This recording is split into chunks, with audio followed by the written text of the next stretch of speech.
Assalamualaikum warahmatullahi wabarakatuh. Apa kabar anak-anak kelas 10? Semoga sehat selalu ya. Hari ini bertemu lagi dengan Ibu dalam mata pelajaran biologi. Minggu lalu kita telah mempelajari klasifikasi bakteri seperti ciri-ciri dan bentuk bakteri. Nah, pada hari ini kita akan belajar tentang reproduksi bakteri serta peranannya bagi kehidupan. Adapun tujuan pembelajarannya, yang pertama, peserta didik dapat membedakan proses perkembangbiakan bakteri secara seksual dan aseksual melalui pengamatan video pembelajaran dan studi literasi dengan tepat. Dan yang kedua, peserta didik dapat mengidentifikasi produk makanan, minuman, atau obat-obatan yang memanfaatkan bakteri dalam proses produksi, serta melakukan studi literasi tentang spesies bakteri yang terlibat dalam produksinya. Nah, anak-anak, menurut kalian, mengapa makanan bisa basi? Ya, tepat sekali, karena adanya bakteri dan mikroorganisme lain. Nah, bagaimana bakteri tersebut bisa menyebabkan makanan basi? Ya, karena makanan basi mengandung banyak sekali bakteri. Nutrisi pada makanan tersebut nantinya akan diuraikan oleh bakteri sehingga kualitas makanan menjadi menurun. Dan tidak jarang, bakteri tersebut mengeluarkan toksin atau zat beracun yang bisa mengakibatkan sakit perut jika kita mengkonsumsinya. Nah, pembahasan yang pertama kita akan mempelajari tentang pertumbuhan bakteri. Seperti makhluk hidup pada umumnya, seperti hewan, tumbuhan, dan manusia, bakteri pun sama ya, tumbuh dan berkembang. Pertumbuhan pada bakteri artinya pertambahan jumlah sel atau koloni bakteri. Biasanya dengan melakukan pembelahan biner, yakni menjadi 2N atau diploid. Adapun faktor-faktor yang mempengaruhi pertumbuhan bakteri adalah yang pertama, temperatur. Bakteri akan cepat tumbuh jika berada dalam suhu 27-30 derajat Celcius. Yang kedua, kelembapan. Semakin tinggi kelembapan, maka pertumbuhan bakteri akan semakin baik. Yang ketiga, sinar matahari. Semakin tinggi intensitas cahaya matahari, maka dapat menghambat pertumbuhan bakteri. Yang keempat, nutrisi. Semakin sedikit nutrisi, maka pertumbuhan bakteri akan terhambat. Yang kelima, zat kimia, antibiotik, logam berat, dan senyawa-senyawa kimia tertentu dapat menghambat pertumbuhan bakteri jika komposisi zat tersebut sangat banyak. Yang selanjutnya, coba kalian perhatikan kurva pertumbuhan bakteri di samping. Nah, pada fase lag itu merupakan fase adaptasi atau fase penyesuaian saat bakteri melakukan persiapan untuk ia melakukan pembelahan diri. Nah, selanjutnya pada fase log mengalami peningkatan atau kenaikan yang cukup signifikan. Artinya pembelahan diri secara eksponensial ini terjadi sangat cepat. Yang selanjutnya pada fase stasioner itu pertumbuhan bakterinya konstan. Kemudian pada fase kematian ini pertumbuhan bakteri semakin menurun karena nutrisi habis sampai bakteri mengalami kerusakan sel atau bahkan bakteri tersebut mati. Nah, dalam kehidupan sehari-hari, misalnya saat kita mengkonsumsi obat antibiotik yang diresepkan oleh dokter, maka obat tersebut harus segera habis atau harus dikonsumsi sampai habis karena Jika tidak, kemungkinan pertumbuhan bakterinya akan kembali. Yang selanjutnya ada reproduksi bakteri. Bakteri dapat bereproduksi secara vegetatif atau aseksual maupun generatif atau seksual. Nah, reproduksi secara aseksual ini bakteri melalui pembelahan biner atau amitosis. Sedangkan secara seksual dengan cara rekombinasi gen antar sel bakteri yang berbeda. Nah, rekombinasi genetik merupakan pemindahan secara langsung bahan genetik atau DNA di antara dua sel bakteri melalui proses berikut. Ada transformasi, ada transduksi, dan konjugasi.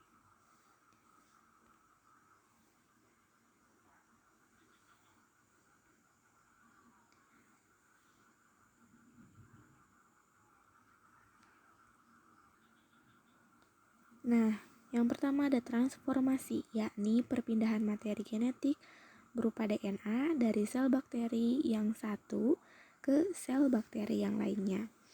Dalam fase ini terjadi rekombinasi gen melalui pengambilan langsung secara sebagian materi gen dari bakteri lain yang dilakukan oleh suatu sel bakteri. Nah, bakteri yang mampu melakukan transformasi secara alamiah ini merupakan bakteri-bakteri yang dapat memproduksi enzim khusus seperti Streptococcus pneumoniae atau Neisseria gonorrhoeae. Nah, bisa dilihat pada gambar ya. Pada gambar ini, sel bakteri akan lisis atau pecah. Kemudian terjadi perubahan materi genetik sel bakteri tersebut. Yang selanjutnya ada transduksi. Transduksi adalah pemindahan materi genetik bakteri ke bakteri lain dengan perantaraan virus. Nah, virus phage ini yang telah menginfeksi suatu bakteri pada daur litik atau lisogenik akan mengandung partikel DNA bakteri.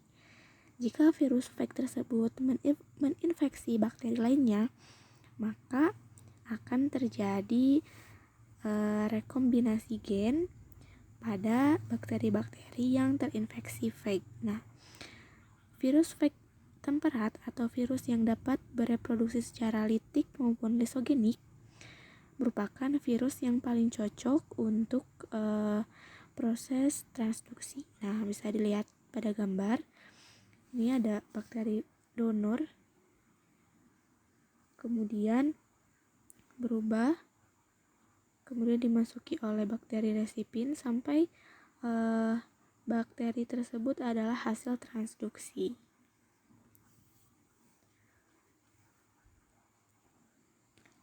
Yang selanjutnya ada konjugasi, yakni bergabungnya dua bakteri, baik bakteri gram positif maupun gram negatif, dengan membentuk jembatan untuk pemindahan materi genetik. Nah, pemindahan materi genetik ini melalui kontak sel ya, yang membentuk sebuah piliseks atau struktur seperti jembatan di antara dua sel bakteri yang berdekatan. Nah, bisa dilihat pada gambar yang pertama, itu mula-mula kedua sel bakteri berdekatan, kemudian membentuk struktur seperti jembatan yang menghubungkan kedua sel tersebut.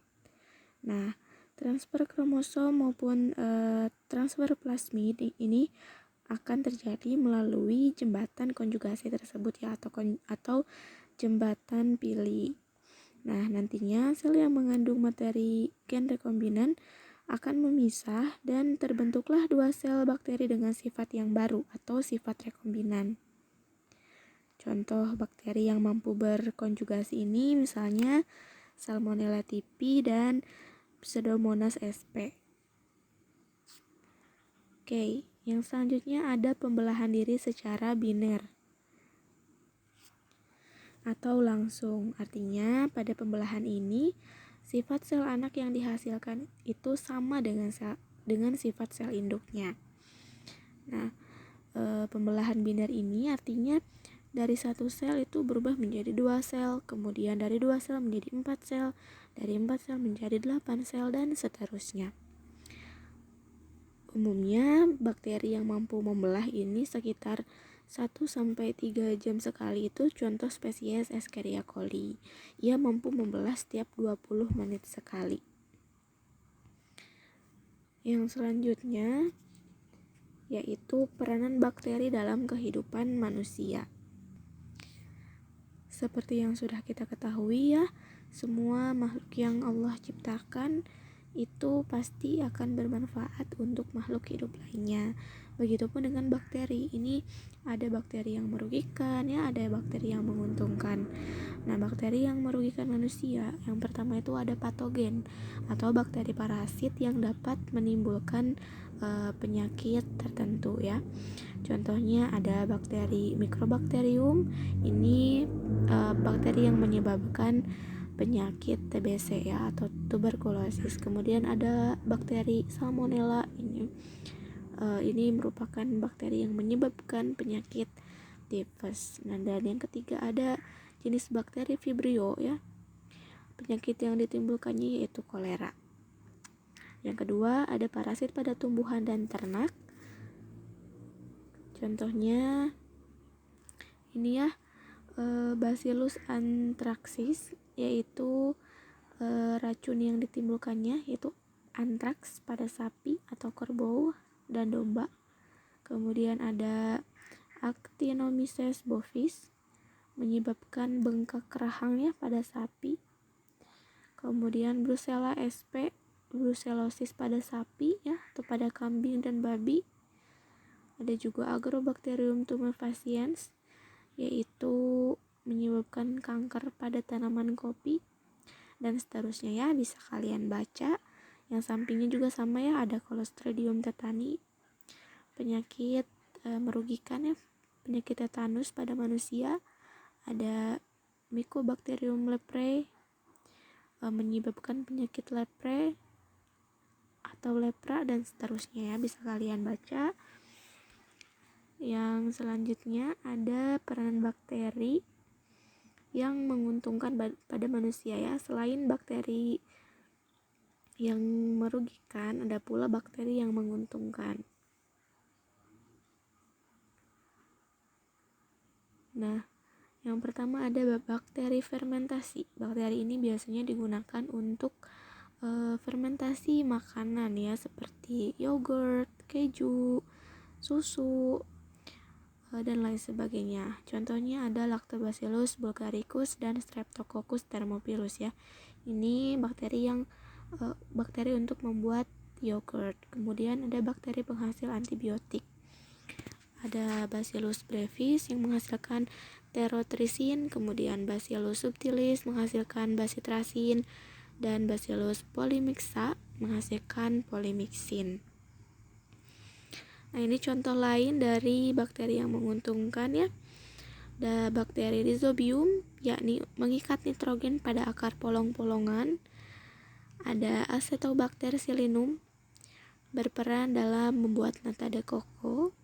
Kemudian Candida krusei, untuk membuat coklat. Kemudian bakteri Streptococcus thermophilus, ini berperan dalam pembuatan mentega ya, mengolah susu, bahan bakunya susu. Yang selanjutnya adalah Clostridium, dapat menyuburkan tanah sehingga tanah kaya akan zat hara atau senyawa organik yang dibutuhkan tanaman. Yang selanjutnya adalah Lactobacillus citriforum, memberikan aroma pada mentega dan keju, bisa juga digunakan pada pembuatan yogurt. Kemudian ada juga Streptomyces venezuelae, menghasilkan chloroamphenicol yang dipakai untuk batuk rejan atau tipus atau gonorea dan lain sebagainya. Kalian bisa lihat atau cari referensi-referensi dari jurnal ya, atau dari YouTube dan lain sebagainya.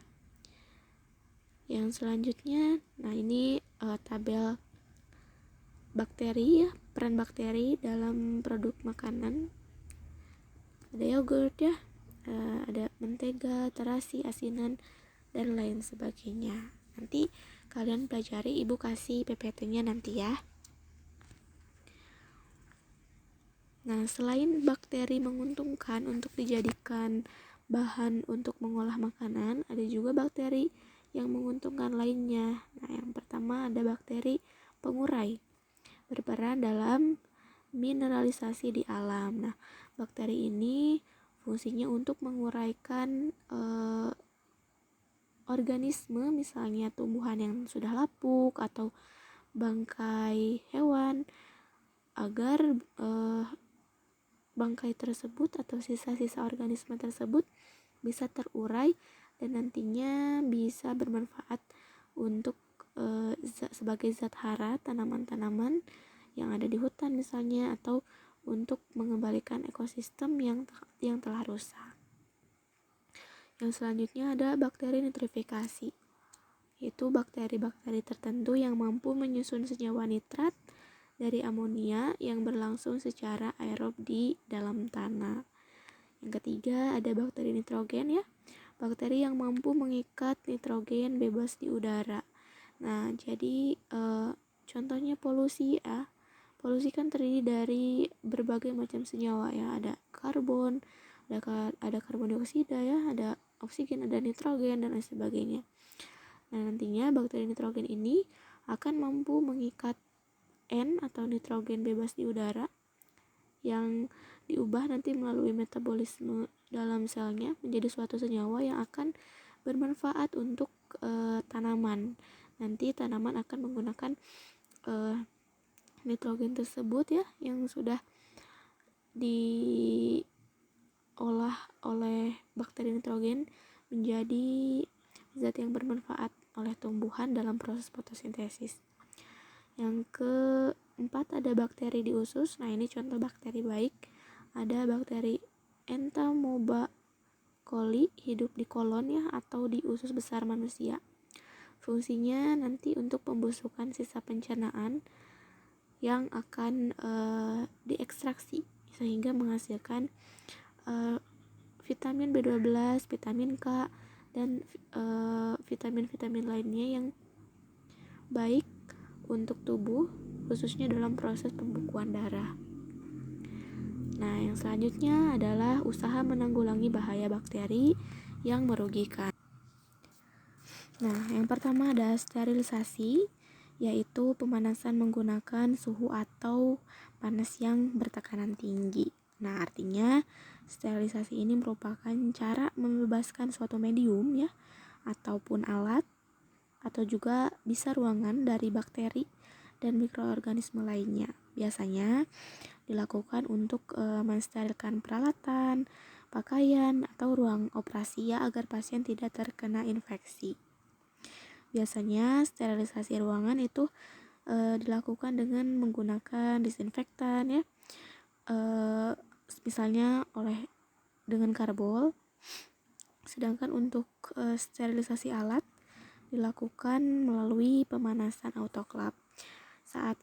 Saat kita misalnya akan melakukan praktikum pertumbuhan mikroba ya, maka biasanya alat-alat tersebut setelah dicuci akan dimasukkan ke dalam autoklav untuk dilakukan sterilisasi untuk mengurangi resiko kontaminan. Nah, yang kedua ada melindungi tubuh dari bahaya bakteri. Nah, tentunya di sekitar kita itu terdapat makhluk atau organisme yang tidak terlihat oleh kasat mata, salah satunya bakteri. Oleh karena itu, kita harus selalu menjaga kesehatan ya, agar bakteri patogen tersebut tidak masuk ke dalam tubuh kita. Usaha yang dapat kita lakukan untuk terhindar dari bahaya serangan bakteri tersebut antara lain, yang pertama mengkonsumsi makanan yang bergizi dengan jumlah yang cukup untuk meningkatkan kekebalan tubuh.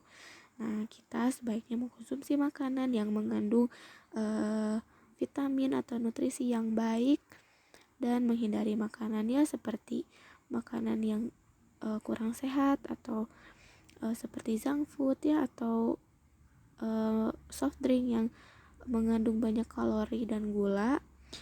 Pokoknya kita makan makanan yang sehat, halal, pasti baik.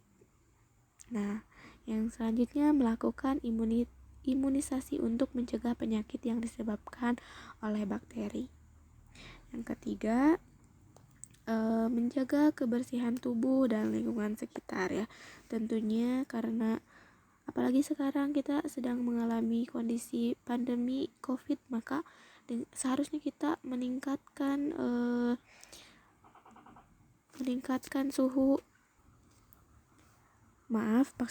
seharusnya kita meningkatkan sistem kekebalan tubuh dengan dengan imunitas.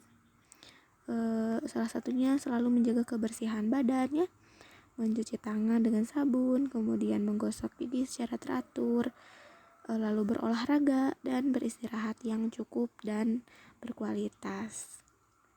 Nah, yang selanjutnya usaha untuk menanggulangi bahaya bakteri yang merugikan, yaitu dengan proses pengawetan dan pengolahan makanan ya.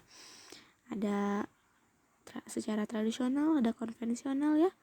Yang tradisional dengan pengeringan ini biasanya esensinya itu untuk mengeluarkan air ya, atau dehidrasi dari makanan. Nah, pengeringan secara tradisional ini dilakukan biasanya dengan cara menjemur ya di bawah terik matahari. Contohnya saat pengeringan ikan asin, kerupuk ya, garam. Bisa juga pengeringan tersebut dilakukan dengan bantuan api ya, misalnya pengasapan dengan sistem oven dan pemanggangan. Kemudian secara konvensional ini dengan pembekuan ya atau pendinginan, penambahan bahan kimia, radiasi.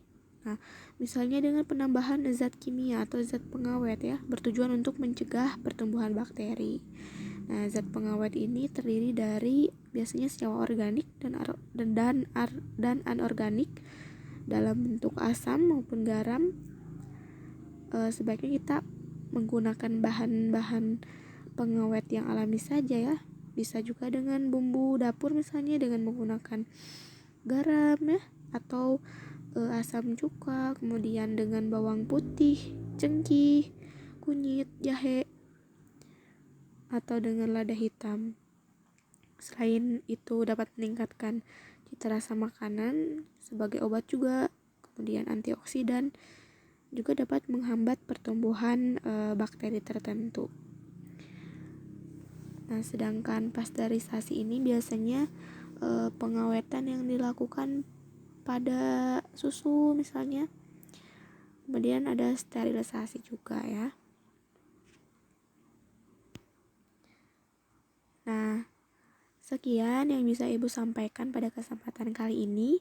Jika masih ada yang belum dipahami atau ingin ditanyakan atau ingin didiskusikan bersama-sama, boleh langsung saja komen di kolom komentar atau di WhatsApp grup.